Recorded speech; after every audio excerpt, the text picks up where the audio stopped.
যদি জানতাম তিলে তিলে শেষ হয়ে যাব, তাহলে ভালোবাসি কথাটা কখনো প্রকাশ করতাম না।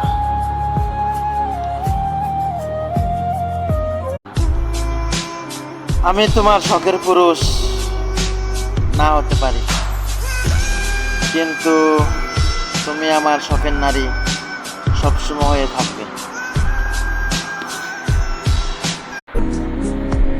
হাসি মুখে থাকার অভিনয়টা করতে করতে এখন ভিতরের কষ্টগুলো বাইরে বের করতে পারি না।